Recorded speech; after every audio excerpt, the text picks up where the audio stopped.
नमस्कार. मी ॲडव्होकेट कोमल साळुंखे ढोबळे. शब्दांच्या माध्यमातून अन्यायावर प्रहार करणारे आणि उपेक्षितांच्या हक्कासाठी सातत्यानं आवाज उठवणारे प्राध्यापक डॉक्टर ढोबळे साहेब यांच्या लेखणीतून उतरलेल्या आरक्षणाचे वर्गीकरण, सामाजिक न्यायाचा मार्ग या महत्त्वाच्या विषयाबाबत आज आपण जाणून घेणार आहोत. आरक्षणातील विषमता आणि मोठ्या भावाची भूमिका. भारतीय लोकशाहीच्या प्रवासात सामाजिक न्यायाचा कणा म्हणजे आरक्षण.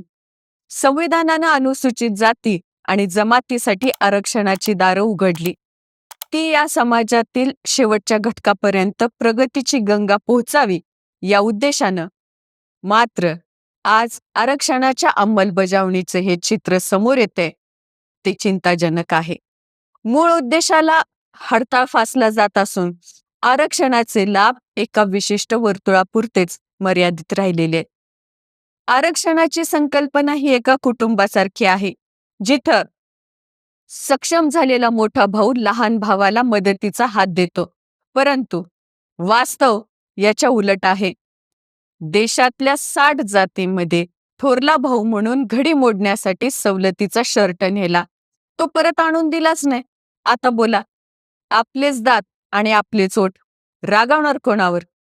प्रगत झालेल्या जातीने आरक्षणाचे फायदे स्वतःकडेच रोखून धरल्यामुळं खऱ्या अर्थानं गरजू असलेल्या अतिमागास जाती आजही उघड्यावर आहेत. लोकूर समितीचा ऐतिहासिक अहवाल. 1965 मध्ये BN लोकूर समितीनं आरक्षणाच्या वाटपात दोष स्पष्टपणे मांडले होते. समितीनं म्हणलं होतं, अनुसूचित जातींच्या यादीतील काही मोजक्या जाती राजकीय आणि सामाजिक दृष्ट्या इतक्या संघटित झालेल्या आहेत की त्यांनी आरक्षणाचा सिंहाचा वाटा स्वतःकडे खेचून घेतला आहे. यामुळे लहान आणि अतिमागास जातींच्या मनात लोकशाही प्रक्रियेबद्दल नैराश्य निर्माण झालेलं आहे. संविधानाच्या कलम 341 आणि 335 नुसार या विषमतेची दखल घेऊन सुधारणा करणं अपेक्षित होतं. पण राजकीय स्वार्थापोटी या शिफारसी अडकून ठेवण्यात आलेल्या आहेत. राज्यानुसार अनुसूचित जातीची संख्या आणि वास्तव. आरक्षणाचे फायदे किती मोठ्या प्रमाणावर विभागले गेले आहेत हे समजून घेण्यासाठी विविध राज्यांमधल्या अनुसूचित जातीच्या आकडेवारीवर नजर टाकणं आवश्यक आहे. राज्यानुसार अनुसूचित जातीची संख्या जाणून घेण्यासाठी हा चार्ट पहा.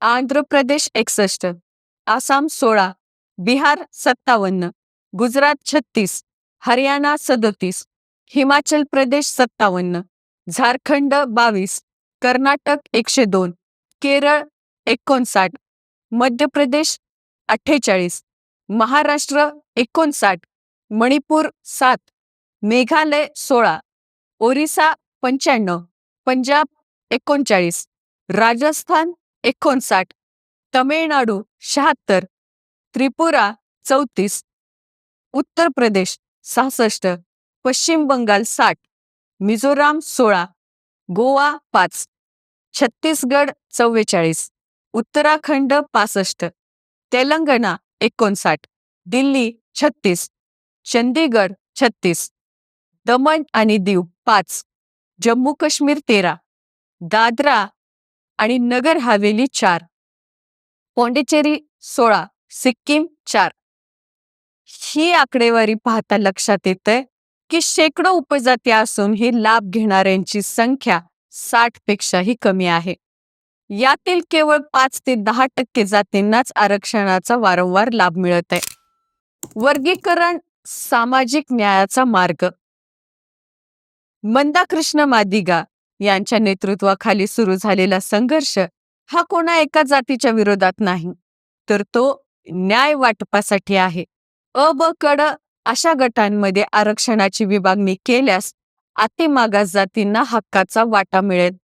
अस्पृश्यतेच्या झळा सोसणाऱ्या शेवटच्या माणसाला आधार मिळेल. महात्मा फुले, राजश्री शाहू महाराज आणि डॉक्टर बाबासाहेब आंबेडकरांना अपेक्षित असलेला शूद्र अतिशूद्राचा विकास साध्य होईल. राजकीय इच्छाशक्तीची गरज. आज आरक्षणाचा विषय हा केवळ भावकीतील भांडण राहिलेला नाही, तर तो घटनात्मक हक्काचा प्रश्न झालेला आहे. प्रगत जातींच्या दबावामुळं केंद्र सरकार लोकूर समितीच्या शिफारशी लागू करण्यास कचरत आहे. जर जेवणानंतरचं उरलेलं आरक्षण काही जाती आईस्क्रीम म्हणून वापरत असतील, तर ज्यांच्या ताटात अन्नाचा कण नाही, अशांनी कोणाकडं पाहायचं? आरक्षणाचं अबकड वर्गीकरण करणे ही काळाची गरज आहे. ही सुधारणा झाल्यास देशातील विषमता नष्ट होईल आणि खऱ्या अर्थानं दर्जाची आणि संधीची समानता निर्माण होईल. बहुसंख्याकांच्या भीतीपोटी हा विषय आणखी 50 वर्ष दडपून ठेवणे हे संविधानाशी प्रतारणा ठरेल.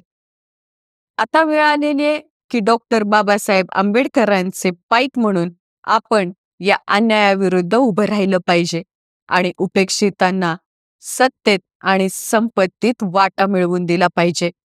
भेटूया पुढील भागात असाच एक विषय घेऊन. तोपर्यंत चिंतन करा, मनन करा, कारण प्रश्न अस्तित्वाचा आहे. धन्यवाद.